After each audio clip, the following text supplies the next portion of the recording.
Sometimes you try and you try to be shomer your kedusha, and it's to no avail. The great Rosh Hashiva Rav Nosson Tzvi Finkel Zecher Tzadik Livracha was known as the Bal Yisurim of the door.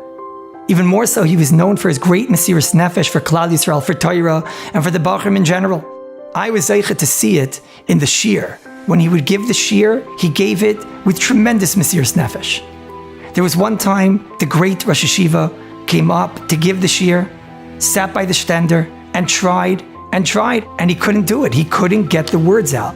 And he motioned to the bacher that was next to him to give him a pen and a paper, and he wrote down on a piece of paper, Hishtadalti, I tried. The message that the bacher received was something much more powerful than any shmooze they had ever received. Trying is worth everything. When we try to be shomer einayim, and even when we're not successful, HaKadosh Baruch Hu writes down on a paper, he tried. HaKadosh Baruch Hu adds up all of those papers, and those papers eventually are what gives us the strength to not just battle against the Yetzer Hara, but to actually beat the Yetzer Hara. I heard from Rav Aaron Leib Shteyman, Zichrona Livracha, a story about the Chafetz Chaim. He said the Chafetz Chaim was once traveling in a wagon, and he was with a bacher that was malavim and was helping him on the road.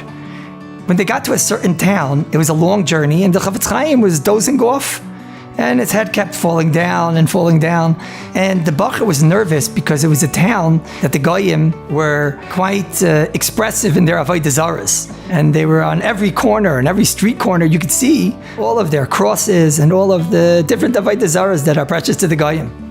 And the bacher was afraid if they would get to a stop, a juncture in the road, the Chafetz Chaim would doze in a way where it would look like he was bowing to the cross, to the avodah zara, which of course would be a great chil Hashem.